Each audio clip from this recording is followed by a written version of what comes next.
평안함을 주시기를 바랍니다.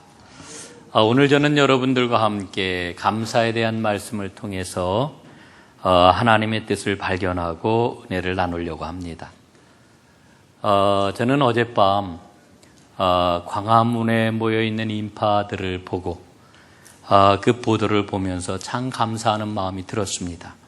어제 저는 시무장로님들하고 이른 아침부터 저녁 밤늦게까지 안성 사랑의 교회 수양관에서 정책 세미나를 가졌습니다. 그리고 그걸 마치고 이제 서울로 다 돌아오면서 뉴스를 한번 보았더니 광화문과 세종로 일대에 100만 명이 넘는 어마어마한 인파가 모였다라고 하는 이런 뉴스를 접하게 되었습니다.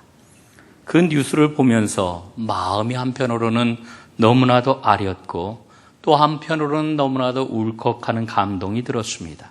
그러면서 하나님 앞에 감사하는 마음이 절로 들었습니다. 무엇보다도 이 100만 명이라고 하는 정말 우리가 상상할 수 없는 인파가 모였는데 사고 한 건 나지 않고 그 모든 그러한 일들이 마무리가 되었다는 겁니다. 시위 내내 질서 정연함과 평화가 유지가 되었습니다.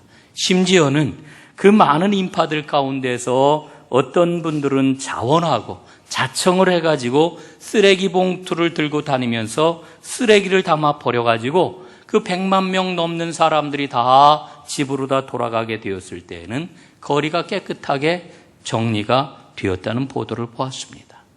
저는 그 보도를 보면서 우리 대한민국 국민은 정말 위대하다. 우리 국민들 정말 대단하다라고 하는 마음이 들었습니다. 외신들도 깜짝 놀랐다고 이렇게 이야기를 합니다. 엄청난 인파에 놀랐고요. 그 인파가 모였는데도 불구하고 평화로운 시위가 대낮에서부터 밤늦게까지 계속해서 지속된 데 대해서 놀랐고 강력한 의사표현을 했는데 그 의사표현이 지혜롭고 신나게 펼쳐지는 그런 그 모습을 보면서 대한민국 사람들에 대해서 아주 깜짝 놀랐다는 것입니다. 저는 이렇게 민주적인 의사표현을 하는 엄청난 국민들의 모습을 보면서 우리에게 찾아온 이 절망, 우리에게 찾아온 이 말할 수 없는 안타까움, 이 속상함이 바뀌어서 큰 희망이 우리 가운데 생생하게 자리 잡고 있구나라고 하는 확신을 갖게 되었습니다. 하나님께서는 결코 우리 대한민국을 버리지 아니하시는구나라고 하는 확신을 저는 분명히 갖습니다. 오히려 오늘의 이 어려움이 바뀌어가지고 복이 되게 하실 거라고 하는 하나님의 은혜를 저는 확신을 합니다. 제가 이런 확신을 갖는 데는 이유가 있습니다. 여러분들 요즘 계속해서 아마 이 나라 걱정을 하며 그 기도할 때마다 빼놓지 않고 기도를 하실 줄로 압니다. 저도 새벽에 기도를 하는데 마음에 그런 그 확신이 들어요. 두려움과 걱정과 염려와 혼란이 더욱더 가중되면 어떡하나라고 하는 이런 마음보다는 하나님께서 우리와 함께 하셔서 이 상황을 바꾸어 주실 것이라고 하는 이런 마음의 확신을 하나님이 제게 꼭 주시는 것을 느끼게 됩니다.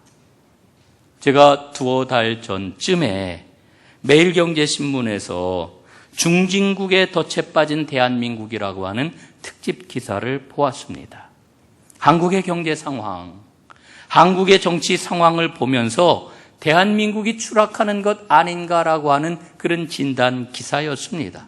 저는 기사를 다 보지를 못했습니다마는 그 기사를 읽으면서 제 마음속에 두려움이 생겼어요. 어떤 두려움이냐 하면은 이러다가 우리 대한민국이 정말 중진국으로 떨어지는 게 아닌가. 아니 그보다도 못한 그런 나라로 곤두박질 치는 것은 아닌가. 이런 두려움이 제게 있었습니다. 그런데 실상을 보니까 말이지요. 그 기사보다도 더 훨씬 더 말로 형언할 수 없을 만큼 심각한 일들이 우리가 모르는 그러한 그 상황 가운데서 전개가 되었던 겁니다. 여러분, 만약에 이번에 이 최순실 게이트로 명명이 되는 이 일이 밝혀지지 않았다라고 하면은 우리 대한민국 어떻게 되었을까? 생각해 봅니다. 정말 상상할 수 없는 끔찍한 그런 그 일들이 더 벌어지지 않았을까 생각을 해 봅니다. 여러분 필리핀 잘 아시지요? 필리핀. 여러분 필리핀이 어떤 나라입니까? 우리 지금 필리핀을 좀 볼 필요가 있습니다. 이 필리핀은 2차 세계대전이 끝난 다음에 아시아에서 일본 다음으로 손꼽히는 부자 나라였습니다. 그런데 지금은 국민의 20%가 한 달에 $10도 벌지 못하는 아주 가난하고 형편없는 그런 나라가 되고 말았습니다. 여러분, 필리핀이 1965년 60년대까지는 아시아에서 엄청난 국가 역량을 자랑하는 그런 나라였습니다. 당시 우리 대한민국은요, 국민소득이 $80였습니다. 태국이 좀 잘 살았는데 한 $250쯤 되었다고 그래요. 그리고 필리핀은 국민소득이 한 $500 정도 되었다고 합니다. $500 요즘에 그런 그 시세로 보면 에이 그까짓 거 이런 그 생각이 우리에게는 듭니다만은 이게 $500이 어느 정도였느냐 하면은 당시 일본의 국민소득이 $600 내지 $700였다고 이렇게 이야기를 합니다. 그러니까 아시아에서 일본과 어깨를 나란히 할 만한 수준의 나라는 필리핀밖에 없었다라고 하는 그런 이야기입니다. 당시 미국의 국민소득이 $2,000 정도였다라고 이렇게 이야기를 해요. 만약에 필리핀이 그 당시에 온 국민들이 마음을 모아가지고 그 추세를 이어갔다라고 하면은 어떻게 되었을까? 요즘 어떤 분들은 그런 이야기를 하더라고요. 아마 그랬다라고 하면은 한국과 일본과 중국과 필리핀, 한일 중필이라고 하는 아시아 4강 구조가 탄생했을 것이다. 이렇게 이야기를 합니다. 당시 박정희 대통령이 필리핀 마닐라를 방문하고 나서 마닐라 시가지를 봤대요. 그리고서는 이야기하시기를 우리도 필리핀의 반의 반만 닮았으면 좋겠다. 이렇게 이야기를 했다는 거 아닙니까? 여러분 연세 드신 분들은 아실 텐데 장충동에 가면 장충체육관이 있지요. 당시 우리나라는요 장충체육관을 지을 돈도 없었고 지을 기술도 없었습니다. 그 누가 지었는지 아세요? 필리핀 사람들이 지었어요. 필리핀 사람들이. 그렇게 잘 나가던 필리핀이 왜 오늘날과 같은 삼류 국가로 전락을 했을까? 성장 동력을 까먹었기 때문에 그렇습니다. 1965년도에 필리핀의 역사적인 사건이 일어났습니다. 페르디난도 마르코스가 대통령에 당선이 된 것이지요. 처음에는 잘했다고 그래요. 그런데 이 사람이 점점 권력욕에 물들어가지고 부정선거를 치르면서 필리핀의 민주주의를 짓밟았습니다. 그의 부인 이멜다 엄청나지 않습니까? 이 부정부패가 필리핀 전체를 부패의 온상으로 만들어 버리고 말았습니다. 경제가 무너졌고요. 빈부격차는 이루 말할 수 없이 심해졌습니다. 잘 나가던 필리핀은 부패의 힘을 이기지 못하고 그만 나락으로 떨어지고 말았습니다. 그 결과가 무엇입니까? 오늘 우리가 알고 있는 필리핀이에요. 그 결과가. 저는 그런 역사적인 사실을 생각을 하면서 오늘 우리에게 벌어지고 있는 이런 상황들을 보면서 하나님의 은혜다. 저는 분명히 고백을 합니다. 엄청난 일이 밝혀지게 하시고 그 불의 앞에 국민들의 마음에 심령 가운데 불이 붙게 하시고 그동안 정신없이 앞뒤 가리지 않고 살아왔던 우리 모두의 삶의 토대가 진정한 삶의 토대가 무엇일까를 다시 한번 돌아보게 하시고 그리고 무엇을 어떻게 어디에서 새롭게 시작해야 하는지를 온 국민들이 함께 묻고 찾게 하시는 이 모든 일련의 과정들을 생각을 할수록 하나님의 은혜다. 하나님의 도우심이다. 이런 믿음의 고백을 갖게 됩니다. 저는 그래서 감사해요. 지금 아무것도 해결된 게 없습니다. 앞으로 어떻게 전개가 될지 잘 모르겠습니다. 그러나 저는 감사해요. 왜? 이 상황 가운데서 기도하게 하시니 감사하고 깨닫게 하시니 감사하고 역사의 주인이신 하나님께서 절대 우리 대한민국을 버리지 아니하실 것이라고 하는 확신을 갖고 주님께 매달리게 하시니 감사합니다. 하나님께서 우리 대한민국을 이번 기회에 근본으로부터 새롭게 고치실 줄로 믿습니다. 여러분, 우리가 잘 살게 되었다라고 하는 이야기를 얼마나 오랫동안 들어왔습니까? 그런데 정작 우리가 그렇게도 바라는 인류 대한민국, 선진국 대한민국, 이거 우리가 이 문턱을 못 넘었거든요. 저는 이번 기회에 우리 정말 대한민국이 하나님 앞에 바로 서서 우리가 나아가야 될 길이 무엇인지를 잘 세워나가게 될 때에 지금까지 넘지 못했던 인류 국가로 나아가는 1등 국민이 되는 그런 복을 하나님께서 우리 모두에게 꼭 허락해 주실 줄로 믿습니다. 이 일을 위해서 우리 기도해야 되고요. 교회도 변해야 되고요. 하나님께서 주신 사명을 우리가 잘 감당해 나가야 될 줄로 믿습니다. 여러분, 오늘 말씀을 한번 보십시오. 하나님께서는 말씀을 통하여서 우리에게 이렇게 도전을 하십니다. 범사에 우리 주 예수 그리스도의 이름으로 항상 아버지 하나님께 감사하라 말씀을 합니다. 범사에. 그리고 항상 감사하라. 여러분, 오늘 주신 말씀은 참 어려운 말씀입니다. 언제 어떤 일을 만나든지 무슨 일을 만나든지 늘 감사하라고 하는 이런 말씀인데 거의 불가능하잖아요. 예? 여러분 가능하십니까? 범사에 감사하십시오. 그럼 우리가 아멘 그러긴 하는데 어떤 때는 제가 그런 생각이 들어요. 정말 저렇게 사시면서 아멘 하는 걸까? 예? 바람이지요. 우리의 소망이지요. 여러분, 오늘 이 말씀은 정말 어려운 말씀입니다. 성경에 쓰여져 있는 그런 그 말씀이니까 당연하다 이렇게 생각을 하지만 어떻게 보면 당연하다고 생각하는 그 믿음이 피상적인 믿음일 수도 있습니다. 여러분, 남의 이야기하는 건 쉬워요. 그러나 그 이야기가 내 이야기가 되면은 다르지요. 어떤 아름다운 그런 그 부부가 있었습니다. 젊은 부부입니다. 생활은 넉넉하지 않았어도 둘이 얼마나 사랑하고 애끼고 그러는지 그냥 둘이 함께 있으면은 살아가는 게 너무나도 재미난 거예요. 그리고 우리가 이렇게 사랑하는 마음을 가지고 살아가니까 우리의 앞날은 아름답게 더 번창할 것이다라고 하는 이런 생각을 가지고 살아갔습니다. 그런데 어느 날 그만 그 사랑한 아내가 덜컥 병이 들었습니다. 병원에 가서 진단을 받아보니까 고치지 못하는 불치병이에요.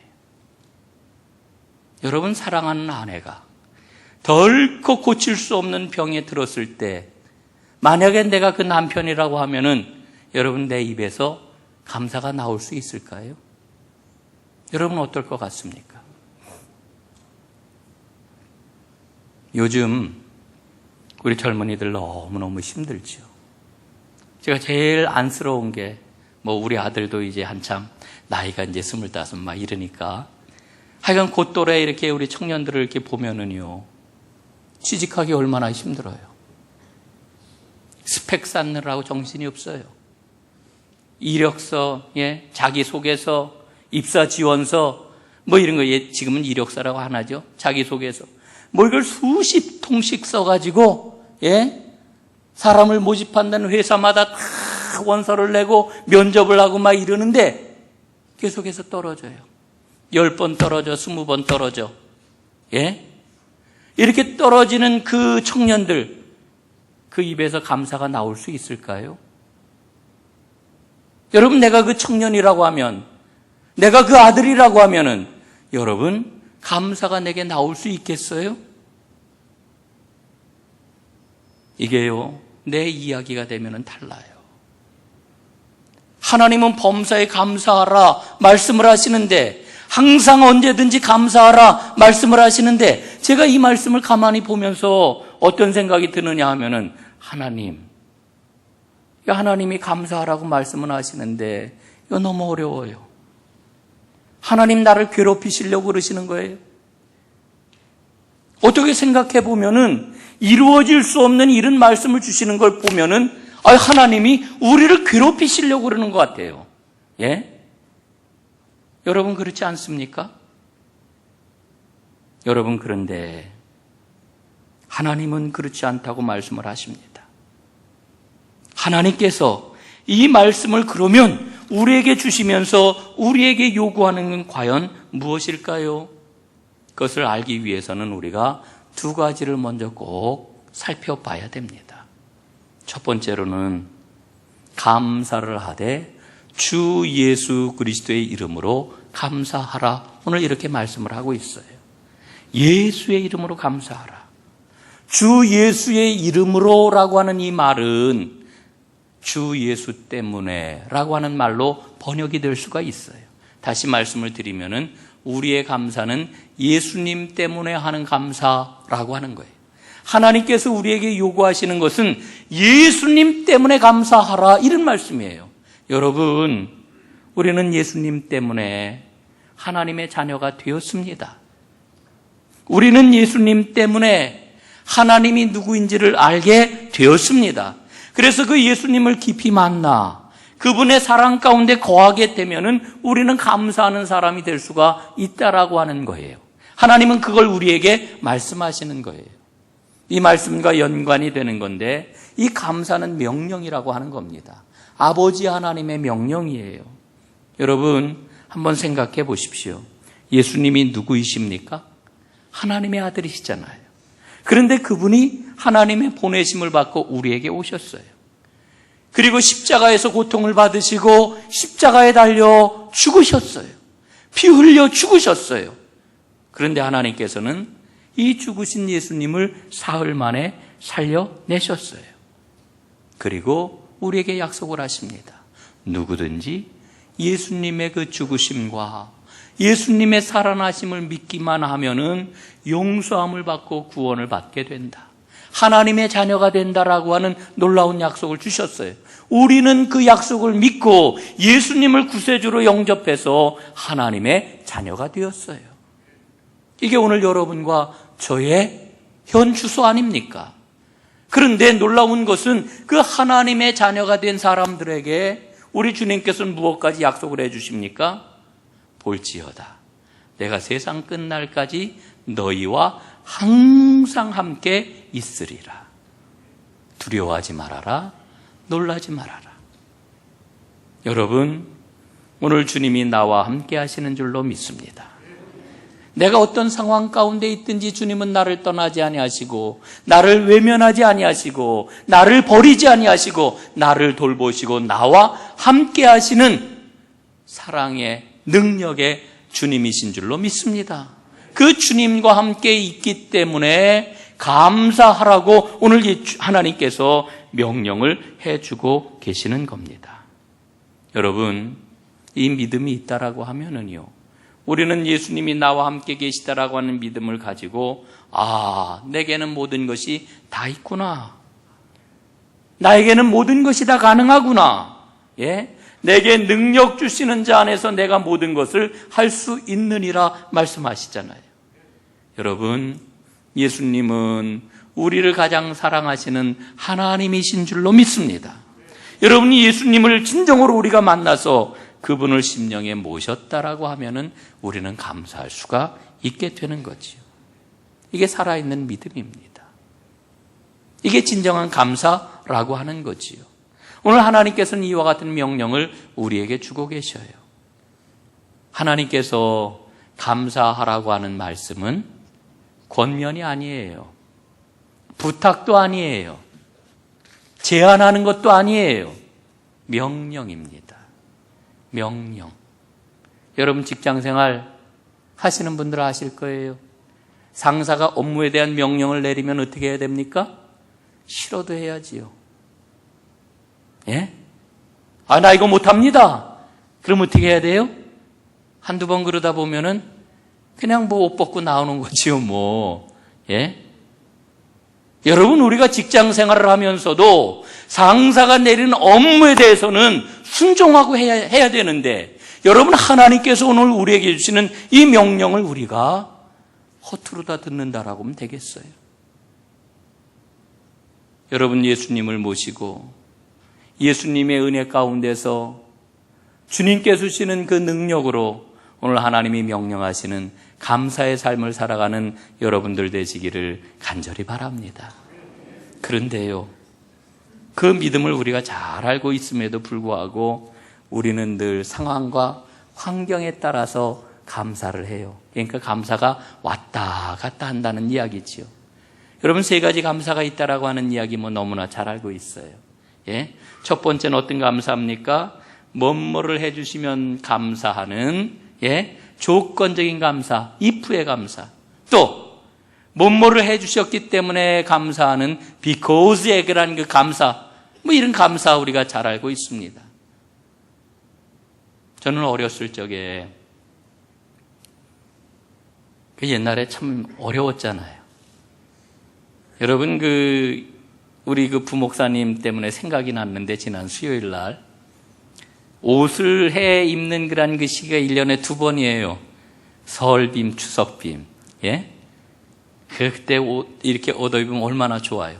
그런데 설 때도 아니고 추석 때도 아닌데, 우리 아버지가 옛날에 제가 자랄 때는 대개 제 나이 때는 아빠라고 하는 사람이 많지 않았어요. 저 아버지라고 그랬는데, 우리 아버지가 저녁에 집에 들어오셨는데, 운동화를 사갖고 들어오신 거예요. 운동화. 예? 그것도 그냥 보통 운동화가 아니라 축구화. 제가 아마 그때 국민학교 4학년 때인지 이렇게 된 것 같은데, 그때 로망이 하여간 축구화 한번 신어보는 게 로망이에요. 이 밑에 뽕이 뽕뽕뽕뽕 나와 있는. 근데 아버지가 축구화를 사갖고 들어오신 거예요. 얼마나 신이 나든지, 예? 그 방 안에서 신어보고, 방 안을 막 왔다 갔다 해보고. 근데 이제 저녁이, 이제 되니까 이제 자라고 그러잖아요. 자라고 그러니까 이제 불 끄고 누웠는데, 머리맡에다 탁 운동화를 놓고, 그걸 또 만지작 합니다. 그걸 이불 속에다가 들여다가 또 보기도 하고, 품에 안아보기도 하고, 그러면서 잠들었던 그런 기억이 나요. 제가 어른이 되었습니다. 살아가면서 엄청나게 좋은 것도 갖게 되고, 더 많은 일도 누리게 되고, 그때마다 기쁨이 있는데, 이제 요즘 이렇게 좀 철이 들면서 생각을 해보니까, 그때 운동화 받았을 때의 기쁨보다 내가 더 큰 기쁨을 누리는 걸까 생각을 해보니까요, 운동화가 몇 푼이나 돼요. 우리가 지금 그 돈으로 따지면은 그때 그 기쁨보다 결코 크지가 않아요. 큰 기쁨이 아니에요. 여러분 보십시오. 사람들 살아가는 모습을 보면은요, 많이 가졌다고 감사하는 거 아니에요. 건강하다고 감사하는 거 아니에요. 내 뜻대로 모든 소원이 성취됐다고 감사하는 거 아니에요. 물론 그런 일들이 이루어져 가지고 그 순간에 잠깐 감사할 수는 있어요. 그러나 진정으로 감사하는 사람은 없습니다. 여러분, 그러므로 우리에게 필요한 감사가 있는데, 그 감사는 그럼에도 불구하고의 감사입니다. 이게 예수님과 함께 살아가는 사람의 감사인 것이지요. 하박국 선지자는 하박국서 3장에서 이렇게 노래를 합니다. 비록 무화과 나무에 열매가 없으며 밭에 먹을 것이 없으며 외양간에 소가 없을지라도 여호와로 말미암아 즐거워하고 기뻐하리라. 여러분, 진짜 감사는 예수님이 있는 사람에게서 나오는 거예요. 예수님 때문에 감사하는 거예요. 여러분, 이제 오늘 말씀을 마무리를 해야 되겠는데 2가지만 꼭 말씀을 드리려고 그래요. 그 2가지가 뭐냐? 첫째, 감사가 나를 세상 사람과 다르게 만들어주는 겁니다. 감사하면은, 이 사람은 예수의 사람이로구나. 세상 사람이 알아요. 여러분, 우리 한국 그리스도인들에게 세상 사람과 다른 예수 믿는 사람이라고 하는 것을 표식해주는 그 표지가 뭔지 아세요? 우리 남자분들에게만, 여자는 제가 잘 모르니까 남자분들, 여자분들에게도 해당이 될 수 있겠네요. 예? 예수 믿는 사람의 표식이 뭐예요? 가장 큰 표식. 술 안 먹고 담배 안 피는 거잖아요. 그 사람은 술도 안 먹고 담배도 안 먹고 이러니까 예수 잘 믿네. 지금까지 그래 왔어요. 참 소중한 겁니다. 그러나 여러분, 그건 외부적인 거지요. 실질적으로, 내용적으로 보면은 우리가 세상 사람들과 구별되는 가장 큰 믿음의 모습이 뭐냐? 감사합니다. 감사. 감사가 있으면 이 사람은 예수의 사람이로구나. 예? 이렇게 구별이 되는 거예요. 여러분, 만약에 내 입술에 내 삶 가운데 감사가 없다라고 하면은 그건 진정한 예수의 사람이 아닌 거지요. 또 한 가지. 감사하는 것만큼 믿는 겁니다. 우리가 하나님을 믿어요. 그런데 하나님을 믿는 정도, 믿음의 정도, 믿음의 분량의 차이가 있어요. 그 차이가 뭘로 날까요? 예? 감사로 나는 거예요. 감사하는 거라는 그 모습을 보면 이 사람은 정말 큰 믿음의 사람이로구나. 이 사람은 믿음이 작은 사람이로구나. 알 수가 있어요. 여러분, 하나님 믿으시지요? 우린 다 하나님 믿어요. 그러면은 우리에게는 감사가 넘쳐나야 돼요. 여러분, 성경을 한번 열어서 보세요. 처음부터 끝까지 계속해서 감사, 감사, 감사. 이스라엘 백성들의 광야 생활의 키워드가 뭐예요? 불평과 원망과 감사예요. 불평이냐 감사냐, 원망이냐 감사냐. 여러분, 감사합니다. 감사하는 것만큼 믿는 겁니다. 믿음의 진리입니다. 그래서 오늘 하나님께서는 감사하라고 우리에게 명령하시는 겁니다. 일본의 유명한 신학자 우찌무라 간조는 이런 믿음의 고백을 했습니다. 한번 잘 마음에 새겨보시기를 바랍니다.